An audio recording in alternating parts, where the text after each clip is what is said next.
बने तो हमको हर हालत में बिहार की 40 सीट जिताना पड़ेगा और 40 में नवादा में भी कमल खिलाना पड़ेगा।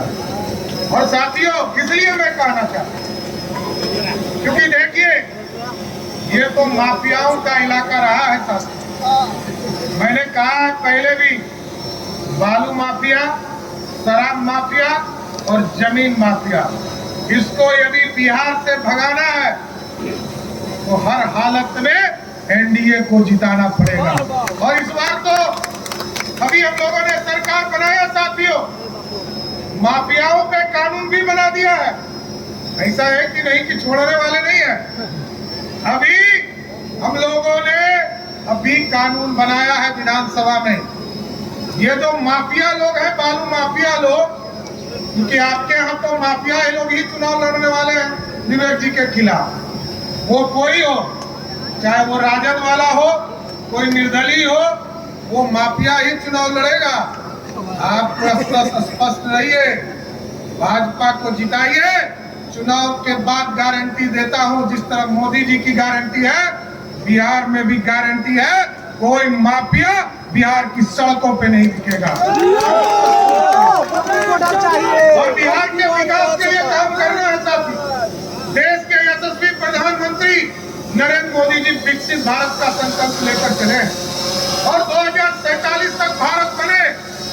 ये कोई प्रधानमंत्री कभी सोचा नहीं था साहब, किसी प्रधानमंत्री ने कभी नहीं सोचा। आज देश के यशस्वी प्रधानमंत्री जी ने सोचा कि 2047 तक इस देश को दुनिया का सबसे बड़ा सुपर पावर बनाना।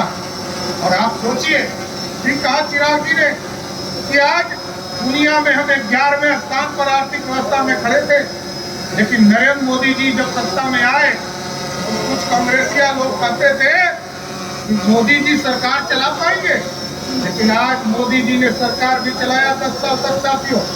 दुनिया में डिप्लोमेसी भी खड़ा किया और दुनिया में जो 11वें स्थान पर हम आर्थिक व्यवस्था में खड़ा थे, अंग्रेजों को हराकर आज हम 5वें स्थान पर खड़े हैं दुनिया में साथ। आज हमारे पास पैसा है, दुनिया सब बैकफायर कर गया। अमेरिका का जीडीपी 2% पर है, चाइना का जीडीपी 3% पर है, लेकिन बिहार, एक तो बिहार 10% पर है और देश का जीडीपी 8% पर है। आप सोचिए, दुनिया में सबसे ज्यादा विकास कर रहे हैं। इसलिए साथियों, हम यही आग्रह करेंगे, निवेदन करेंगे।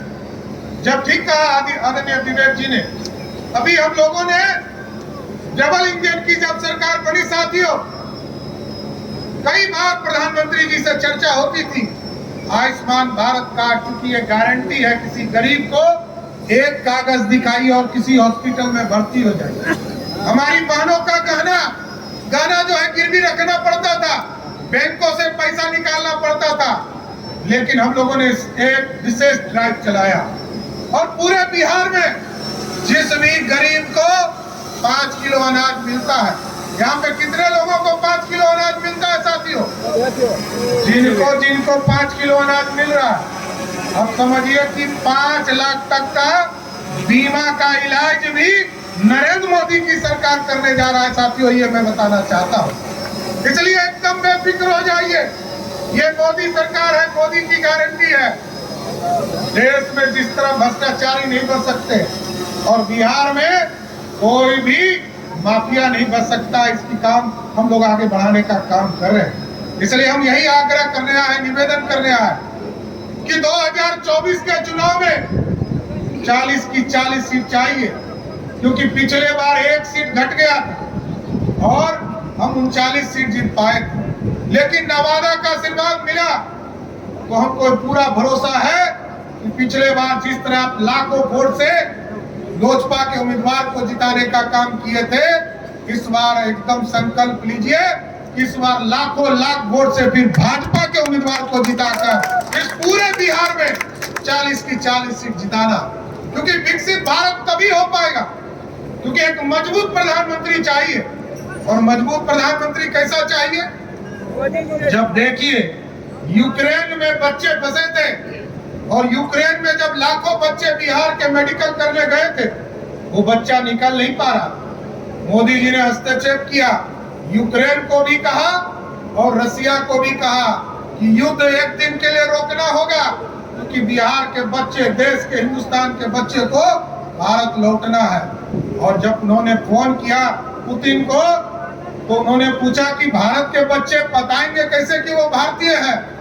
तो भारत के प्रधानमंत्री जी ने कहा, जिसके हाथ में तिरंगा होगा वही समझिए भारतीय होगा।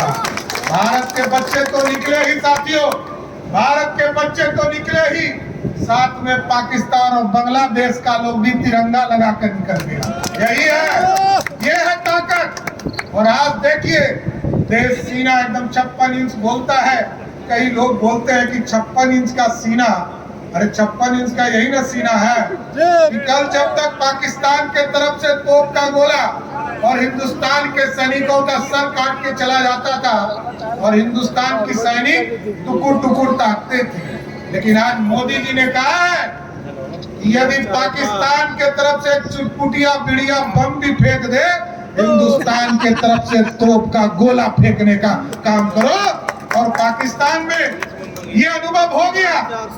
हम लोग महाभारत में सुनते थे कि रामायण में बजरंग बली 7 समुद्र पार करके लंका पहुंच गए। उसी तरह मोदी जी ने कहा, पुलवामा का जब हमला हुआ 2019 में, तो देश के यशस्वी प्रधानमंत्री जी ने कहा, वहां जो आतंकवादी छुपा हुआ है उसके घर में घुसो, और घर में घुसकर मारकर हिंदुस्तान फिर वापस आने का काम किया।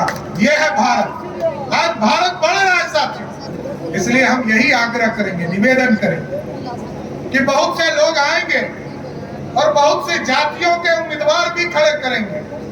लेकिन साथियों, यदि बिहार को सुधारना है, बिहार को जंगल राज से समाप्त करना है, बिहार में अपराध मुक्त बनाना है, तो फिर से एनडीए की सरकार दिल्ली में बनाइए, तभी बिहार सुधर सकता है। नहीं तो यहाँ तो जातियों का कार्ड खेलने वाले लोग बैठे हैं। और लालू प्रसाद जी 15 साल तक मुख्यमंत्री रहे बिहार के साथ। एक व्यक्ति को आरक्षण दिया क्या?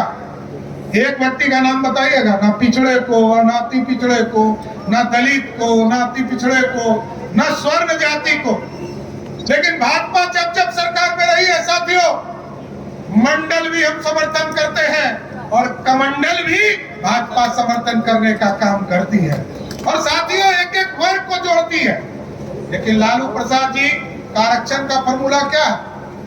उनका फॉर्मूला है, पहले पत्नी श्रीमती राबड़ी देवी, फिर कहा कि हमारा बेटा क्रिकेट नहीं खेल पाए, पानी ढोते रह गया, अब इसको मुख्यमंत्री बना दो।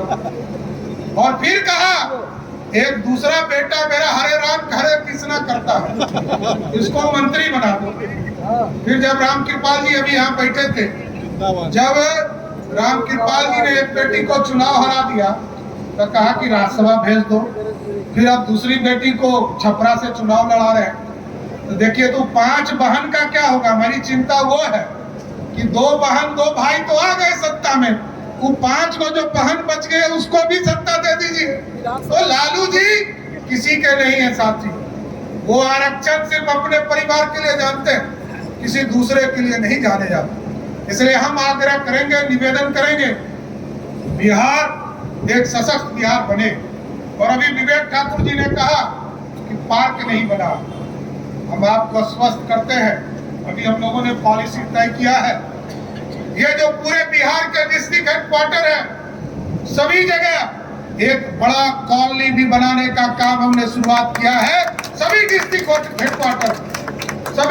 हेडक्वार्टर पर यह काम शुरू होंगे और माफियाओं पे भी कार्रवाई होगा। लेकिन डिस्ट्रिक्ट हेडक्वार्टर पे एक बड़ा कॉलोनी 1000 एकड़ का कॉलोनी बनाकर पूरे विकसित बिहार बनाने का काम किया जाए। इसलिए हम साथियों सभी लोगों से आग्रह करेंगे कि मोदी जी को अब की बार 40 पार करेगा ना बिहार से, और अब की बार 400 पार होगा कि नहीं होगा? तो हम आपके तरफ से बोलिए तो विवेक जी को माला पहनाए कि नहीं पहना? दोनों हाथ उठा के बोलिए, विवेक जी को समर्थन है ना? बोलिए, आपके विश्वास पर विवेक जी को माला पहना रहे सभी साथी, सभी लोग साथियों, सभी लोग माला ठाकुर जी को लोकसभा पहुंचाइए। बहुत बहुत धन्यवाद।